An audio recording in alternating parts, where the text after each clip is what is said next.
gather around a moment, okay?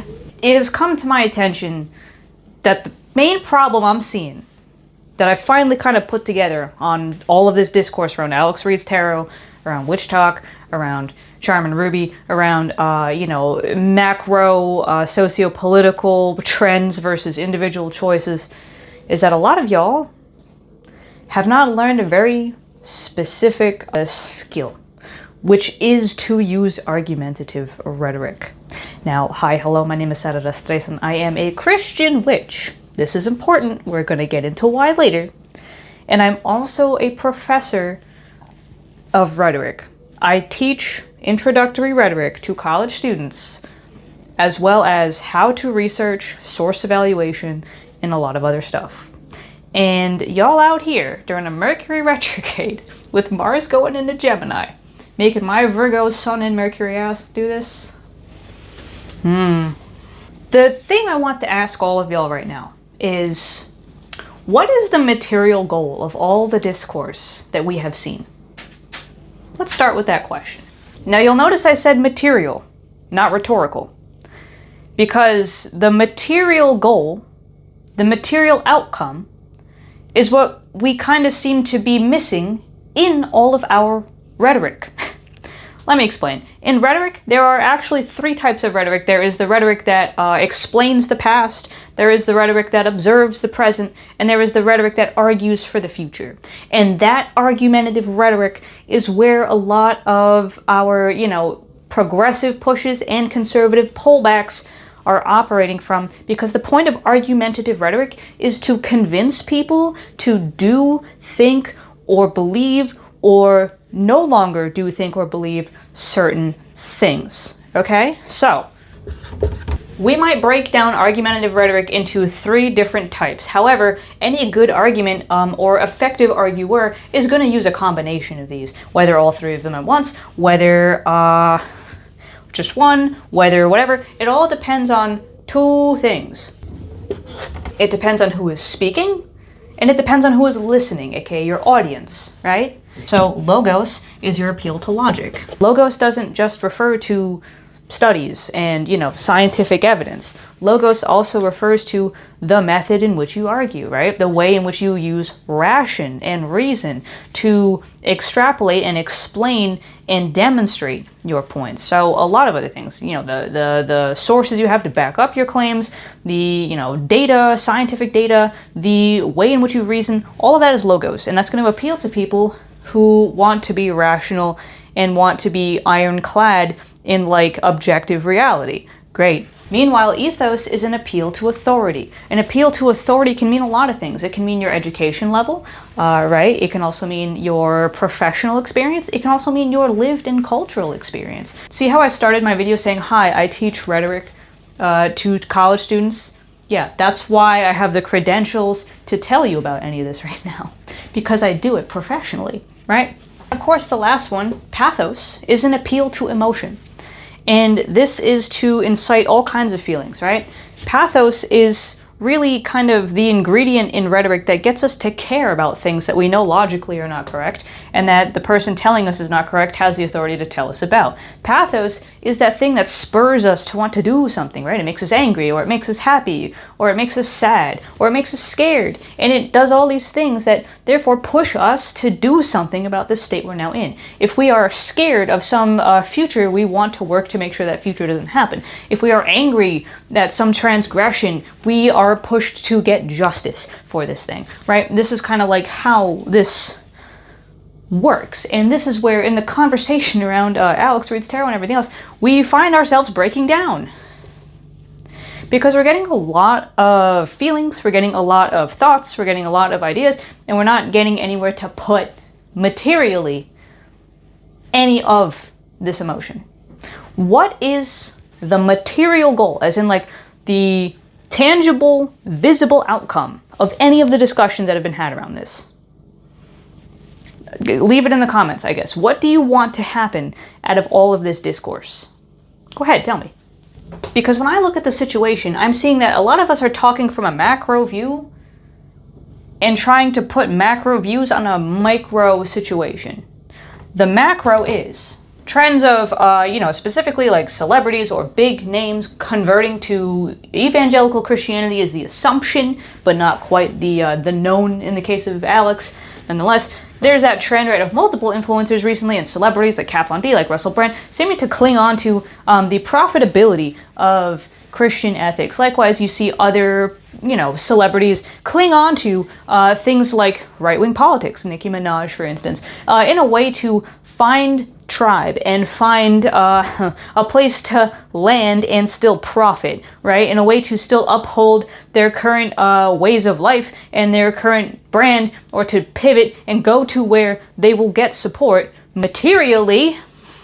And that seems to be the open arms of the people who want to set themselves firmly in the hegemony, right, of society. The ones who want to put themselves at the top of the cake. There it is, right? Likewise, that leads into Christian nationalism in general getting more and more fodder to flourish, and also brings up a conversation about not only celebrities, but influencer culture, and how we come to trust ethos, the people that we trust online, and how much authority we give them, and what happens when they betray our trust and betray their own ethos and do something different that then leaves us scrambling. That's the macro. Sure, these are interesting conversations. But the micro, this is the micro.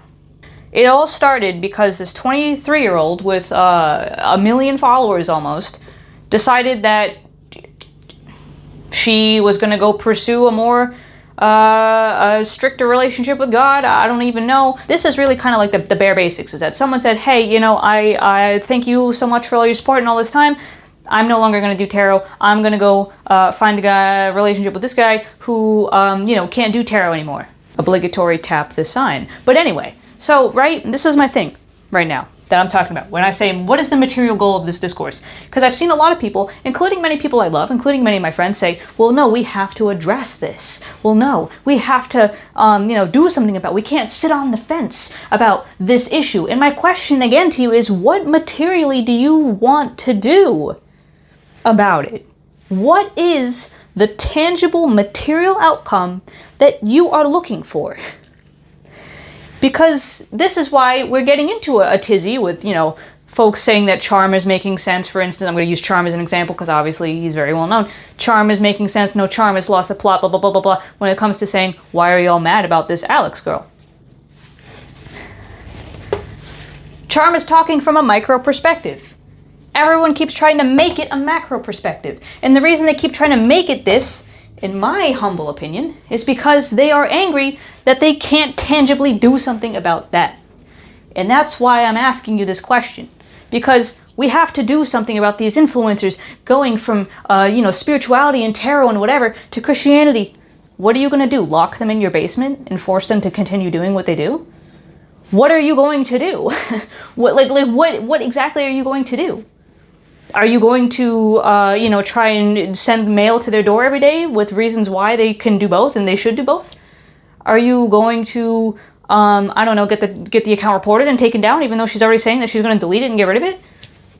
You can notice this, you can discuss this, you can ponder this, but you cannot do anything about this and the many other individual micro cases of that happening.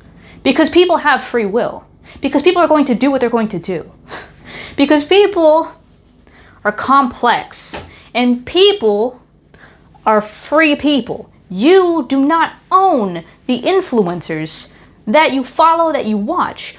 There are some good, ideas come around. Some folks have said well, hey, maybe follow more like BIPOC and Indigenous and actual folk card readers who have the education and the tools and the lived experience, the ethos, to, not switch up on you like this, right? In fact, I was just talking with a mutual of mine yesterday, and she made a very astute observation that is that, hey, most of the people that are switching from, spiritual practices to Christianity weren't coming from a folk practice. They weren't coming from a cultural practice. They were coming from the very whitewashed, kind of corporal bullshit, everything but the kitchen sink, New Age spirituality, which has a lot of the same trappings of evangelical Christianity, and that's why it's easy to flip-flop between one another all the time. This is part of that macro discussion y'all want to have so bad, by the way. But that is one solution nonetheless, all right? Follow more folk practitioners, BIPOC practitioners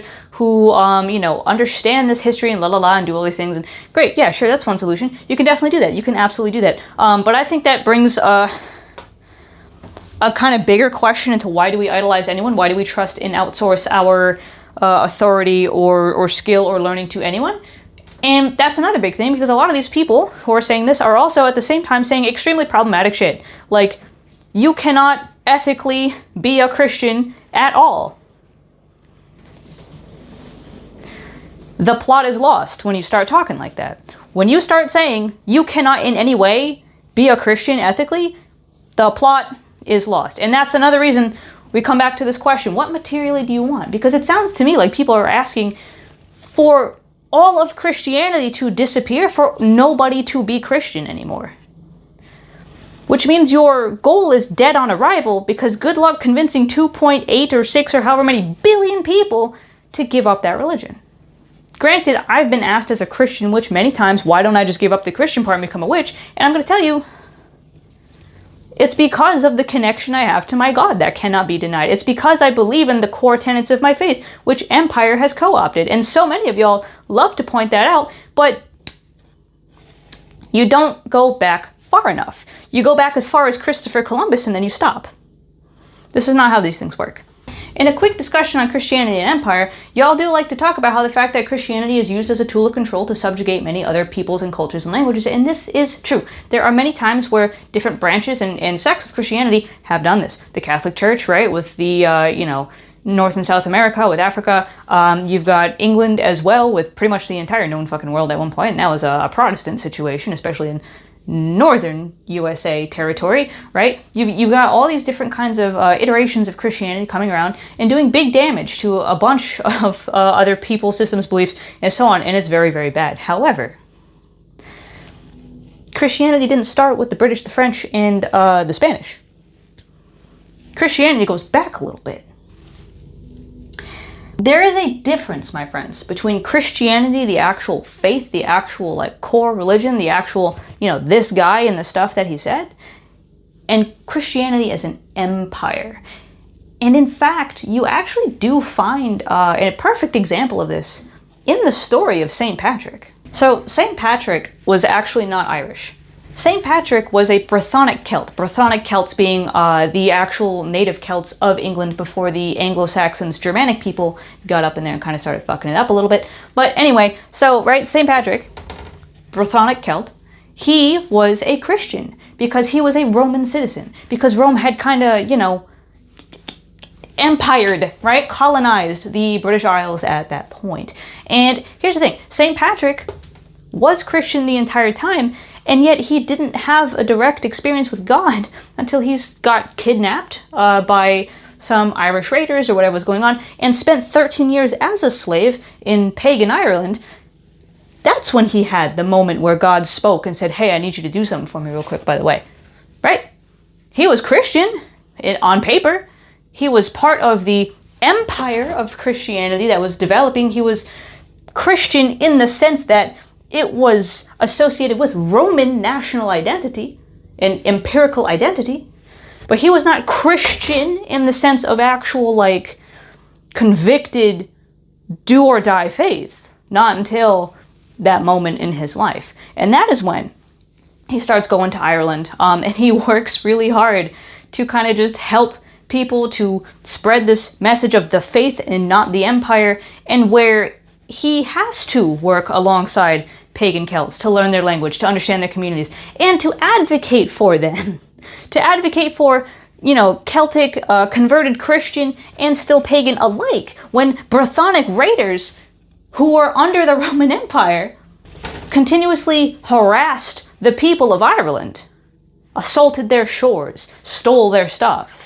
It was St. Patrick who wrote a scathing letter to one of these people and said, hey, screw you, and also screw the church in Britain. I am going to stand with these people who are good people who don't deserve to be harassed like this. This is the difference between Christianity and Christian empire. We see it there. And that's where we got to go back a little bit more. Now, a lot of y'all ain't going to want to hear this, but the reason that Christianity is the way it is today is because of empire, but not Christian empire. Roman pagan empire, right? So the Roman pagan empire really didn't used to have a problem squishing weird ass, mystery cults before this, right? Didn't have a problem with that at all. It was actually pretty easy because most mystery cults and ragtag groups of whatever the hell didn't get very far. They were pretty easy to just kind of disperse and cast away. In this book, he talks about how they were mystery cults to Isis, right? The Egyptian goddess, and all these other things that threatened Roman state religion and hegemony. The Roman state religion being our, complete whole system of public and very bureaucratic sacrifices to Jupiter, Juno, and Minerva, the three gods of the state that were in charge of guarding the state, expanding the empire, and just all of that kind of stuff. The Roman pagans were very religious people, and they were religious officially, bureaucratically, as much as the common folk, the yokels, were religious actually superstitiously.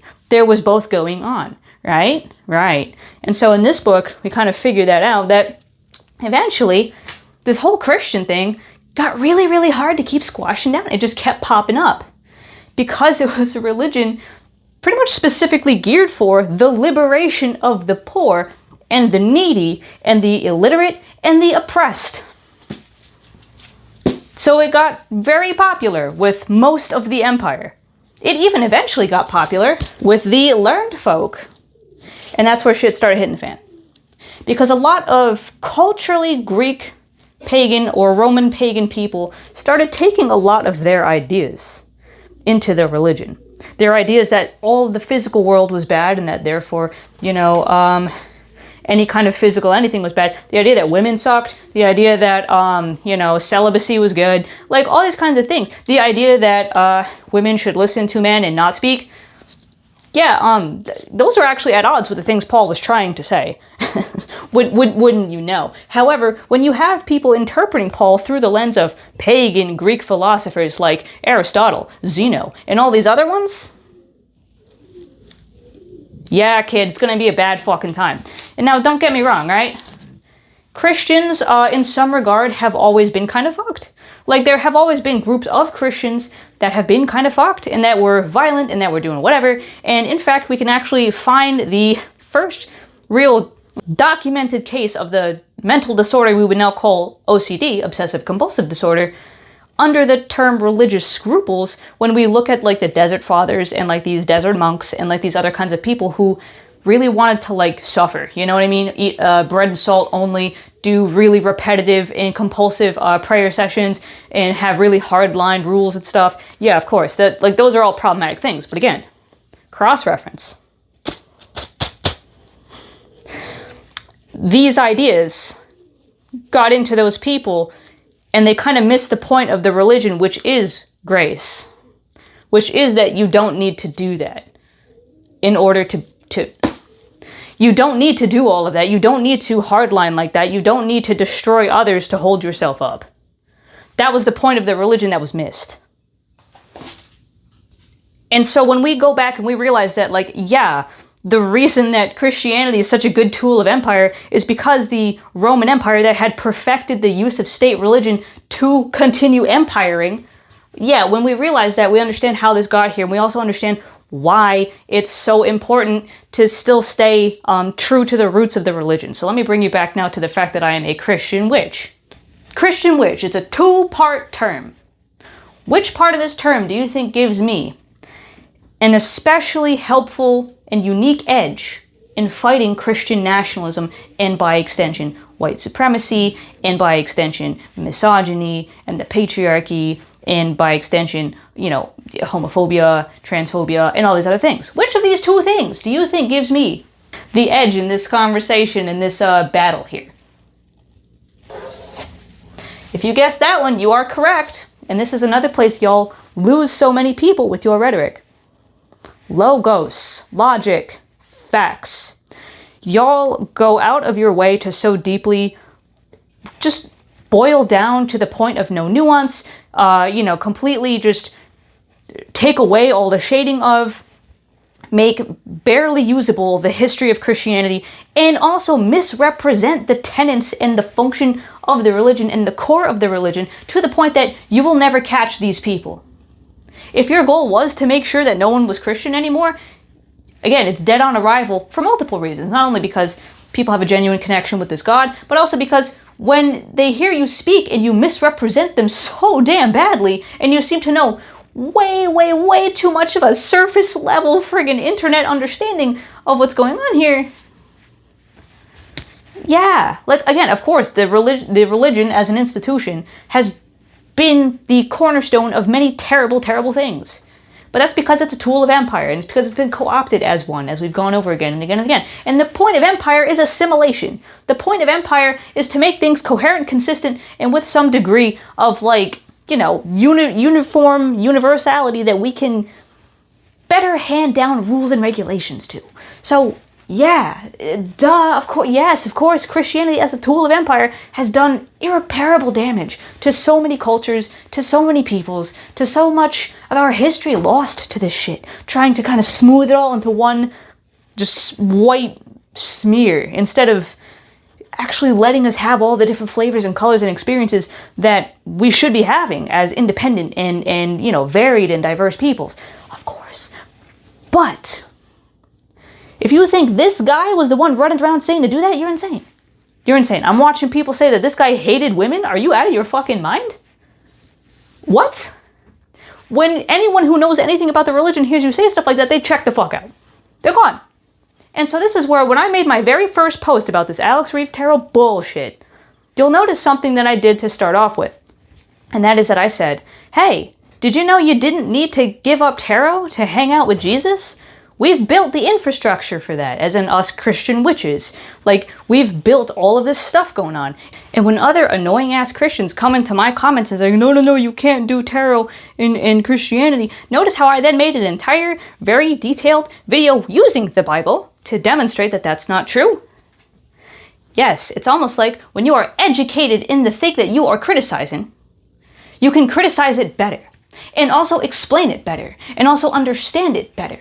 Because I have had Christians and witches both know the same exact amount of nothing about this religion. And by holding a seemingly contradictory title of Christian witch, I am necessitated to go and explore these things, to dig deep into my religion in the way Christian nationalism doesn't want you to do.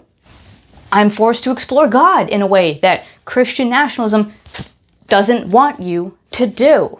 And then, when I realize that a part of my religion has been misrepresented, and that in fact there are possibilities within it that the white supremacist Christian nationalist branch here isn't telling me about, I begin exploring elsewhere. I begin exploring maybe the intersections of race and this religion, or the intersections of sexuality and this religion. I begin listening to people who try and are trying to reform this tool of empire and break it out of that horrible function from within.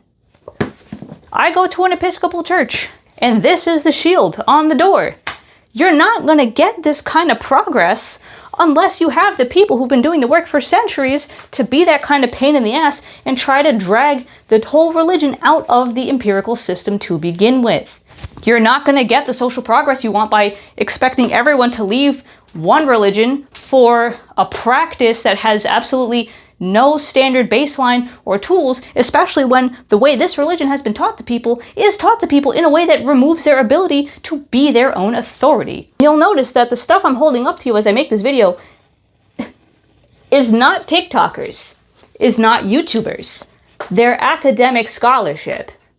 Because another thing that Christian nationalist varieties of Christianity don't teach you how to do is to think critically, vet your own sources, and become your own stable authority, to have the confidence and capacity to push back when people are telling you how to think, what to think, why.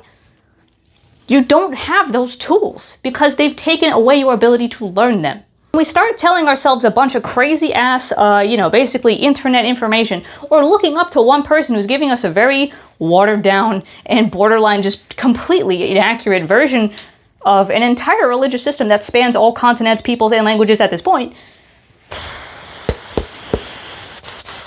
you create a disaster. You create a disaster. And so as a Christian witch, this is why a lot of what I do is intentional.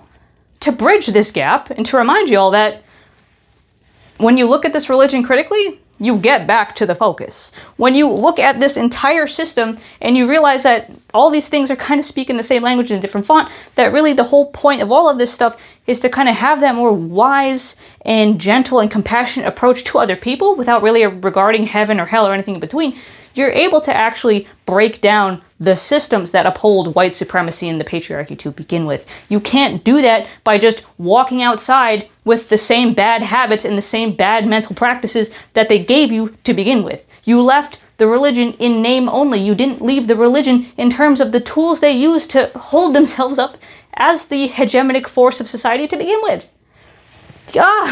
So if you want to actually have these discussions, if you want to actually materially ask, like, oh, we need to address this, how do we fix this problem? You have to start thinking like this. You have to start thinking critically. You have to start understanding that the whole is made of many disparate parts and not all those parts are the same.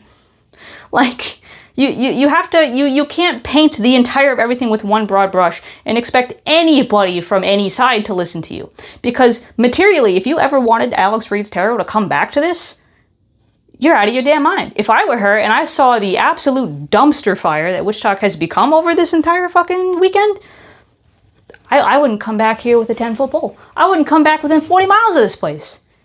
Because this is insanity. This is ridiculous. If you wanted her to stop being a Christian and come back to, vaguely Christian-like kind of New Age tarot spirituality, you're never gonna get her. So my video saying, hey, you can still do tarot and believe in Jesus, it really wasn't for Alex so much as it was for all of the people who wrongly put their faith in a 23-year-old on the internet who are maybe now confused about the whole logistics. Because that's how this whole psyop actually works, which is another reason to hold up this psychological war. Y'all gotta learn how to psyop a little bit better. Holy shit, because the CIA has been running circles around y'all for goddamn decades at this point. When all these influencers are going to Christianity, you are right to notice the pattern, and obviously you are right to notice that the people who don't have the ability to think critically, like this religion has confiscated from them, this religious system, this specific iteration of Christianity, they're going to get confused, they're going to start saying, wait, am I wrong too? I'm scared, I'm scared, I'm scared, and they're going to run along with those influencers. And if you don't want them to do that, you can't flip the fuck out like you just did over the past few days. You can't do that because now you got Christians pointing at you saying, look how terrible and weird and bad and wrong you are. Look how unfriendly and evil you are. Oh, no. Look, we got another one back to Christ and we're a much less toxic community than those witches. Look how they freak out when they lose one of their own. That's the devil at work. Do you want people to be able to use that narrative against you? Because that's what they're doing. Because y'all cannot control yourselves enough, because y'all don't have this level of education to understand these things. So maybe you learned something from this video and that'll help you, but there are too many threads of this conversation that too many of y'all are not equipped to be following, that you have made a tangled mess of now. And this is why we really can't be having these kinds of conversations on places full of people who just don't have the tools, resources, or bandwidth for them. This is the last thing I'm going to say about this now. All I know is that the Christian witch community is going to be minding its business like always because Witchtok is dead. It's dead and y'all killed it.